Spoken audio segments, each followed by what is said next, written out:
Hi, I'm Christina. And I'm Matt. And this is New Ways Podcast.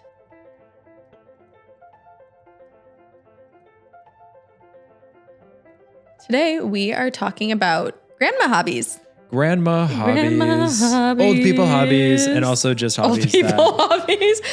But not only for old people. Not only they're for old young people now, you guys. This is the trending topic, so we Yeah. have learned. I know. It was fun because we ended up Googling. We're like top mental health trending topics currently going on right now. Because we want to serve you guys. Yeah. Yes, to the best we can. Literally one of the top trending ones was, what was it? Narcissism, anxiety. I think we should go, we got to go deep on those soon. Yeah, I like those topics, not the concept of them, but I like them. Yeah. And grandma hobbies. We're like, that's cute hobbies. and fun. Let's keep it light this week. Yep. Yeah.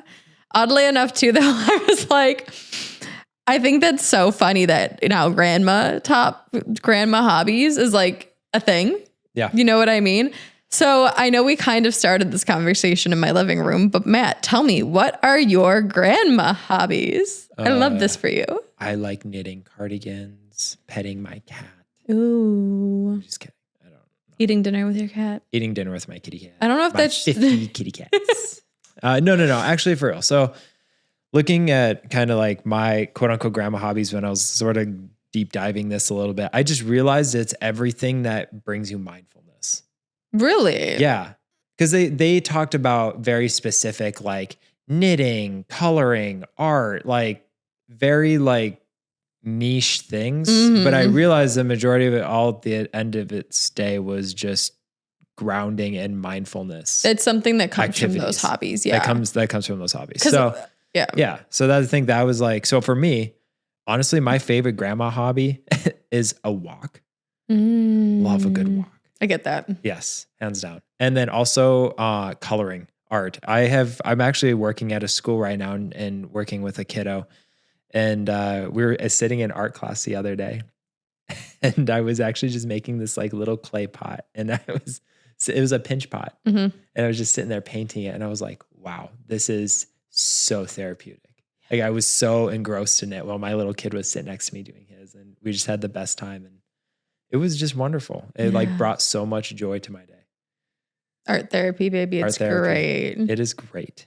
No, it's funny you actually bring that up too, though, because before I get into my grandma hobbies, I guess, I went to the Getty today. Yeah. Yeah, the museum, and oddly, everything comes in perfect timing, but Van Gogh has an exhibit there of paintings that he painted in his old age. So I guess in his later years, he was actually at a mental hospital for a little bit. And the only thing that he could see, like he was in a confined area, I guess, and he had a garden with lilacs. I think that's what they were.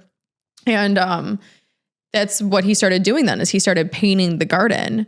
And this whole exhibit kind of talks about how the art therapy and the paintings actually saved his mental health a little bit. And I thought that was so beautiful, especially for like the topic we were talking about today. Yeah. So I was literally like, I'm like, you go, Van Gogh, right? Like, I get that was kind of what he did for his life, but it's just like, it's even prevalent in his older age that it helped keep him a little bit more grounded. For sure. And I loved that. And I know when we were talking about this too in my front room, I was like, grandma hobbies. I don't have grandma hobbies. I really don't. I know. But then I started, what are my grandma hobbies, Matt? You know me. Hike. That's not really a grandma hobby. What? Hiking? Hiking. It's hard. Hikes I do are hard. It's like, I don't know if I call it a grandma hobby. Like my grandma hobby is like walking. Like that's a walk. So I would say like yoga is your grandma hobby. Is yoga a grandma hobby? I feel like it is. Maybe. Chair yoga. Chair yoga. Chair yoga. But no, so I was thinking about it, and I actually do have a few. And I love how you brought up the mindfulness thing, because when I was just also like researching grandma hobbies, that is true, is a lot of it does come down to being present and mindfulness, even though I will say there's a lot of hobbies that I do have, like hiking and other types of hobbies that necessarily are probably not appropriate for those of declining age, that bring me mindfulness as well. So I don't think it's just limited to grandma hobbies. But at the same time, the two that I came up with for myself was, remember one. What was the first one I wanted to start with? Oh, being in nature. I know when I like Googled it, it said gardening and stuff like that. and I don't have a garden, but I kind of contributed that with, you know how you always see in like the books, the old man sitting on a bench, like feeding the ducks or like just enjoying the peacefulness and serenity. I am that person who can sit on a bench, just look at the animals, honestly talk to them and enjoy my happy little life, or like stare at a tree or stare at the sun for hours and just love my little life. So that's probably one of my grandma hobbies, is being in nature and just taking a beat and moving slow, as well as being in bed by like, not in bed, but like cozy in pajamas on the couch by like 8 or 9 o'clock p.m. I consider that a grandma hobby. Oh, yeah. Because that's what people always make fun of you, right? No, with a good TV show, a little bit of dinner. Your hot cup of tea, like in your cozies and just in bed early, on the couch early. Yeah. I'm like, that's a grandma hobby I can get with. You know, an Ambien. Maybe. Not necessarily my thing, and then but if Matt, you you stay do you, boo. awake for 30 minutes, you see the Ambien walrus and he talks to you. Oh, what does he say? Things. You can't specify? I can't say. I don't remember. I just know the Ambien walrus exists. It's a very real thing. No. You guys, man, I had an experience this week. No, for real. Why can't you ever share your experiences? Personal. No, I'm just kidding. Genuinely, I don't remember what he talked about. Wait, you actually saw an Ambien walrus? Yes. But that's because I took an Ambien and I didn't go to bed because I forgot. You guys, I encourage you to use ADHD. restful activities to go to bed. Do not turn to drugs. They are not the answer. Yes, they are. Anyways. Says Christina, who does ayahuasca. That's a plant medicine. It's drugs. It's a plant medicine. It comes from the earth. Anyways, I digress. Let me ask you this. Why do you think grandma hobbies then are so prevalent nowadays? I mean, have you seen the current state of our world? I mean, that is genuinely that is the reason. If you ever walk in, and it's funny because I used to work in a nursing home, and we always talk about life being so fast-paced, and everything has to just go. But there's something about being able to take a moment for yourself and taking that step back and slowing down. And if you go to a nursing home, it's very much like that. You know, it's very slowed down. It's very, quiet. It's very easygoing. And I think that that's where sort of a lot of that comes from. And so the idea of being able to like sit down and play checkers, with someone, or play a board game, or watch a movie, or go on those, short walks. That's all you need to do. Yeah. And because the thing is also too, is that we also don't have a ton of time to just like create, these insane amounts of gaps to be mindful. Sometimes it's only for 15, 20, 30 minutes a day. And so in a weird way, having these quote unquote grandma hobbies that you can just take a break. And if you can even sit at your desk and you're 9 to 5 during your lunch break and you're sitting there knitting, by all means, live your best life. Gosh, I wish money on a scarf, you guys. Yeah, economy. Really? Yeah. But also, like, I wish someone would crochet me, like, honestly, like cup holders. I'll never. My grandma used to make us blankets when she was still here with us, and they were amazing. Yeah. Because it's something also too. If you gift them, it's like something heartfelt somebody actually made for you. It just means a little bit more. And I'm like, they're so nice. They are. They're also insanely calming. Yeah. I can agree with you completely on that. And we are in such a fast-paced world that I feel like everybody's nervous system a lot of times nowadays is just a complete and absolute wreck. So this allows us to kind of, you're right, take a beat, lower our cortisol a little bit and move slow. And I feel like there's such a stigma about like, I can't move slow. I can't rest. And it's like, babe, you need to move slow once in a while. Yeah. Like stressing yourself out, increasing your cortisol, doing all these things is not helping you. And if anything, too, what I kind of took from a lot of these hobbies and something that's recently just been brought to my attention through many different modalities is keeping it simple is what I think a lot of these also really comes down to is the less space things take up in your brain to like worry or think about things you have to do, the more you actually have more important things that you need, as well as it's just like, I don't know. I feel like a lot of things in this world are pretty simple. Like we personally choose to make it chaotic because we always think we have to reach for something further out or further away. But a lot of times we have so many calming resources here to us. And a lot of these hobbies are just like the simplest things that can bring you so much joy. And I think there's some that's like a calming idea and a calming effect that you don't have to go above and beyond to honestly just find some peace in your life. Yeah. I think that's like a really great thing. And if anything, that we are embracing these hobbies now, and we're not like, oh, my hobby is going to be like, give me an extravagant hobby you think people used to recommend us to do. Skydiving.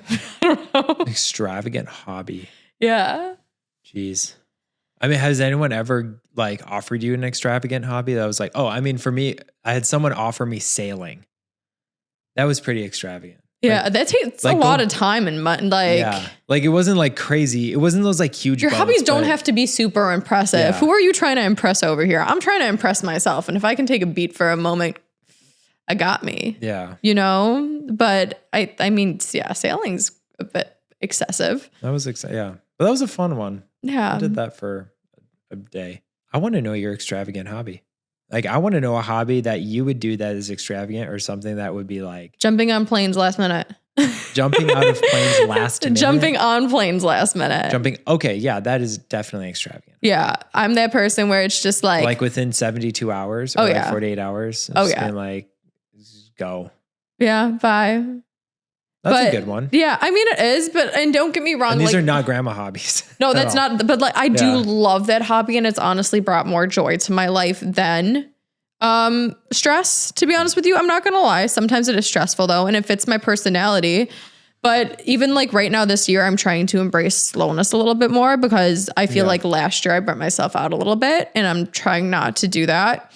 And the thing is though, is like I hold myself to high standards, and even right now. Somebody actually just texted me this week and they're like, you want to go to Miami next weekend?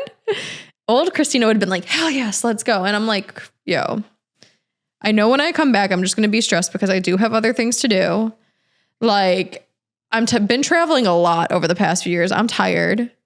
So I'm just like, I'm giving myself that grace. And instead of following the hype of like, oh, traveling is my fun hobby. It makes me look exciting. It's great. Like, I'm just taking a beat, you know, but that was probably one of my extravagant hobbies is extravagant travel and last minute travel. But if anything too, what I kind of take away from these hobbies being more prevalent and popular is that I think that we all are kind of heading in the right direction. Because since once again, these hobbies are kind of slower paced, more mindful, like calming our nervous system. I think hopefully if we all start to do these a little bit more in our everyday lives, we all become a little bit more calmer and mindful. And to me, that's heading in the right direction in a less chaotic life and world. Mm-hmm. You know? Agreed. So besides our extravagant and also grandma hobbies, what do you think are other hobbies that we might not practice, but other people might enjoy? You know, immediately what comes to my mind is community and like finding those community grandma hobbies. So like book clubs. Book clubs is a big one, you know. Paint and sip. That's a good one. I love a good paint and sip class. Even I think even if you don't drink, just going to a place that you can go and paint with a group of people is so much fun. I'm sure they have some. Yeah, I'm sure they have somewhere that's not also like wine and paint. You know. Also, too. Remember this week when we were at that breathwork class, which is not for the faint of heart. Trust me, I wouldn't consider that a grandma hobby. But they were talking about a new pottery place that was even open where like you can go and make pottery there. Yeah. And I think that's so cool. Yeah. And yeah, I think what's really cute is like when I was Googling grandma hobbies, one of them was book club. So it does give you a sense of community where you guys can all come and talk a little bit, and reading. It's a grandma hobby, I guess, even though I think many ages should do it and it's very beneficial.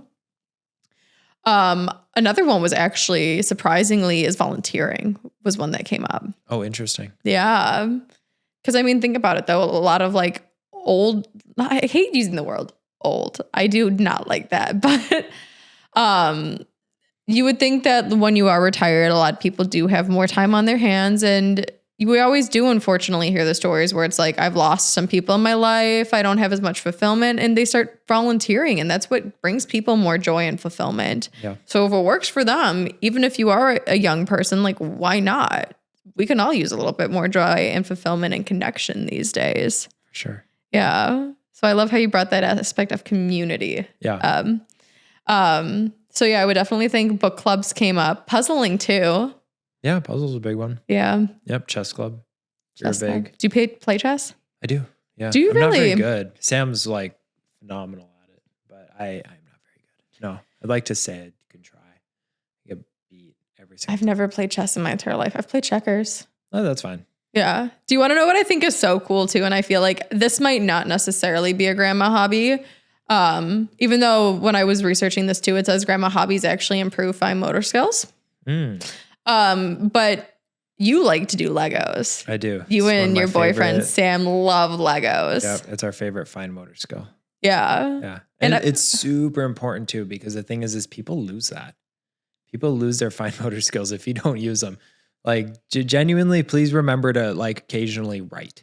Occasionally write. You cannot believe how many people I've met who like, oh, I haven't written on a piece of paper in a hot minute. Really? I mean, like you can write, your name or like date something and that's fine. But like filling out or writing a little, in like a birthday card or something. I think so many people are just like HBD, 3 emojis. Oh my God. Can you imagine reading a card and it's all just like abbreviations of words? Yeah. Oh, well, I mean, that's my kids. So. Wait, actually? Of course. Yeah. Oh my gosh. Yeah. Cursive is such a beautiful type of handwriting too. I'm not good at it. I never really was. But I mean, I know how to do it if needed. Oh yeah. And that's such like a beautiful type of like calligraphy. Is that the word I'm looking for? Yeah. Like it's so pretty.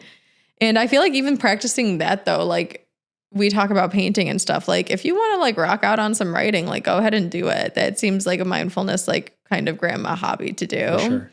Yeah. But if anything, I think it's so funny how I feel like Legos are becoming more popular amongst younger generations as well. Yeah, I think so too. And it's definitely just because like it's extremely interactive. Now you have ones that are, they have ones of different things that you like, Harry Potter, Star Wars, all those things. And so Lord of the Rings. And so I think it kind of like shifts different generational fandoms into like new things. So anyways, I love it. It's great. Yeah.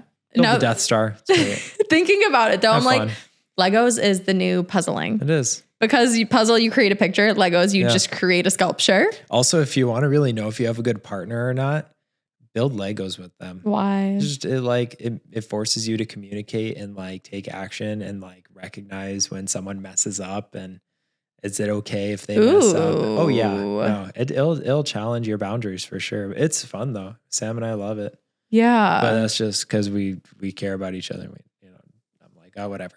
Like, no, but I mean that's so important though. Is like communication is everything in a relationship. Oh, definitely. So like the fact that you guys, and once again too, like it doesn't necessarily have to be a partner. It could be a friend. Like if you guys want to sit down and have like a Lego night, I think like that's something really fun to do. Yeah. You know what I mean? Because it's also like a calming activity. How do you feel when you're doing them? Oh, it's amazing. I love it. Can you kind of describe like in words? Yeah. Oh yeah. Sorry. Besides, I love it. I love it. Love it. No, I think one of my most favorite things about it is the fact that it just gives me the beat to just pause. Yeah. Like literally just give myself some time to like actually sit, read the instructions, pull out the book, step 1, step 2, step 3, because we sometimes like just love to skip to step 8 because we already know how to make step 1 through 7 happen. And sometimes, but we do mess up. And so the thing is like forcing yourself to actually sit down with this book that tells you how to do each step individually. It's kind of an ego popper because it's like, it doesn't care who you are or what you've done or anything in between or your job or anything else. It's just like, no, step 1, attach this to this, step 2, this to this, step 3, this to this. So yeah, that's a lot of fun. So I feel like if anything too, it could teach people patience. Totally. Patience and like control. Because when you were saying it has this list and you follow the steps and you build it like this, I'm not a Legos person. I don't actually think I've ever built a Lego in my life besides like when I was a child and we had the blocks and we would play with it. But automatically when I heard you say that, I'm like, I've built a lot of furniture in my day. And I can't tell you how many times I'm like, I don't need the instructions. I got this. And I do not have it. No, you don't have it. People always think you do. You don't have it. And that's the thing that was like me skipping the instructions also too. Just like, obviously when you put like a leg on the wrong side of the table or something, you're like, oh shit. Like it's not a good feeling and it stresses you out even more. Yep. So if anything, this is kind of like training yourself to like be patient. And patience is such a valuable thing to have in this world. Yep. It's not about the speed. Like the slower you go, the more focused you are, the better the outcome's going to be. Yeah. And I feel like that is such a valuable lesson. It is. And to wrap so much of this up and including patience is the fact that grandma hobbies, you have to be patient.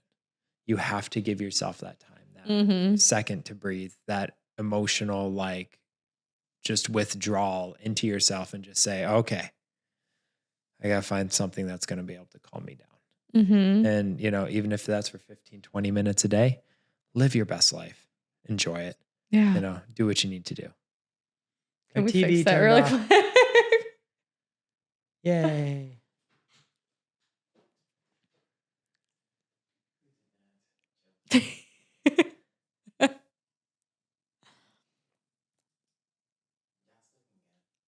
Okay, cool. Okay. So anyways. Oh, keep going. Yeah. It'll be on several angles. Yeah. And I really love how you actually made that connection because I mean, I talk about it all the time where I feel like a lot of times we think things are so singular. Like you can't mix wellness and hobbies or wellness and work or wellness and friendships and this kind of like, I don't know. I'm just like, everything in life is so simple yet complex and like we can have so many different outlooks on it. The fact that like right now, if you actually want to find a hobby that you enjoy and you think is fun and it's actually a good wellness thing for you, like more power to you. Yeah. I really, really do love that. And I do like how this is becoming more of a thing. Question for you too. And do you think there could be kind of a stigma against calling it grandma hobbies? I'm just curious about your perspective. You know, I think there probably was, but genuinely no one gives a shit anymore. I think we're all just existing. With our current office and what's going on in the world, we're just existing. Yeah. You know what I mean? Yeah, of course. And no one cares. Put a label on something. Okay. I beg to differ in a way where like, I do think that right now, like no one cares that much. I think people will always kind of care though, in my opinion. I don't know. About a grandma hobby? Maybe. No. Well, maybe not having their grandma if I just hobby. Tell them, they'd be like, yo, I have my grandma hobby tonight. They'd be like, cool, man. Awesome. Now, if anything, they're probably what about teens though? Because I feel like this can be better. even so beneficial to the younger generations. Yeah, and they'll figure it out. They'll figure it out. This is for you guys. us. It's okay to have These grandma hobbies. Are for us in our late 20s. I'm in my early 30s. I am actually 30. I don't count. No. Thank you. You guys, Matt came on here and called me old the other day, so I guess this is fitting. Yeah, but literally. No, I mean, no, like this topic though is mainly just for us adults that are just we're like, beat, man. We're thriving. You know, like, we're thriving, but we're also surviving. And I think that's a big thing too. Yeah. And I'm just like, it's okay to like, I don't know. This might just be where I'm from or how I've trained myself previously. But like it was such a thing where I'm like, you can never admit that like you're tired or you're weak or you're beat or you should like, you know what I mean? Like I was just always taught to be strong and it has its place. Mm-hmm. But yo, man, I get tired sometimes. And like the fact that I feel like now we're all being open about it and saying like it's okay to have these slow paced, fun hobbies. And if you, instead of going out drinking one night, you want to stay in and go to bed at 8:00 and binge watch your favorite movie or do your favorite Lego, like that's amazing. You know what I mean? Yeah. I'm excited about that because that's what I like to do. I'm not a fan of going out anymore. No, for sure. You know what the craziest offer I ever got to do a hobby now that I think about it? What? Strip club. Like strip. Not like you want, like you were gonna be the stripper? No. Like that's their hobby? No, sorry. The like it was a club where you guys would strip. No, it was a club, but they did like pole dancing classes. I kind of love that though. I love it. I think that's hilarious. Yeah. That was the best thing. That was the coolest offer I ever got. And that was from someone that I met while in Chicago. Really? Yeah. And they were like, yeah, you want to come with me to a pole dancing class? It just never worked out. But I was like, dang. I think about that sometimes. I think that's so cool though, because it's dancing. Like what? I want to know how to strip. You guys, let's break the stigmas of absolutely everything. Because the thing is like it's like just because you do a pole dancing class does not mean you have to go do it for money. And like by all means, there's no problem with anybody doing whatever they want for a living. I support everything. But like most people might correlate it with that. I'd be like, what did you do? But it's a really good workout actually. Yeah. And like it seems have I ever done one? I don't think I've ever. Have I? Why do I feel like I have, but I don't remember? But like, it's a good workout and it's fun. And that's where it's like, I think bringing all these types of hobbies together is probably the most ideal for everyone. There are moments to stay in and be calm and collective and calm your nervous system. And then when you are revitalized, go out and do all the fun stuff like I like to do, or like other people like to do. Go out and explore and have fun and like live your best life. Like it's all about balance with everything. And it's funny you say that though, because when I was talking to one of my friends the other day, she's just like, yeah, I got called off of work and I didn't know what to do, but I didn't want to be at home. So I went to an exotic dancing class and it was completely out of her ordinary. She's like, I loved it. In my head, I'm like, hell yeah, good for you. Like she had a blast. And the next day when I saw her, she was literally like, I'm like, you look happy. Like what's going on? She's like, yeah. So that's pretty cool. I like that hobby. Matt, are you going to try it? Definitely. Okay. At some point. Why not? Definitely. So to kind of recap a little bit, grandma hobbies, anything that's going to slow you down and make you happy. Have patience while doing it. Give yourself the ability to just relax in that moment. Enjoy it. Try to enjoy it. If you don't like it, try another one. Yeah. But I think in general, yeah, all hobbies that are just honestly going to like make your mental health a little bit better, make you feel good. Yeah. It doesn't matter what it is. Like that's all we want to encourage people to really do. For sure. This just kind of sheds some light on a new thing that's kind of popping off right now. Yeah, absolutely. So yeah, thank you for your perspective on that, Matt. Of course, thank you for yours as well. Yeah, and until next time, guys, I love you. Thank you so much and keep shining your light.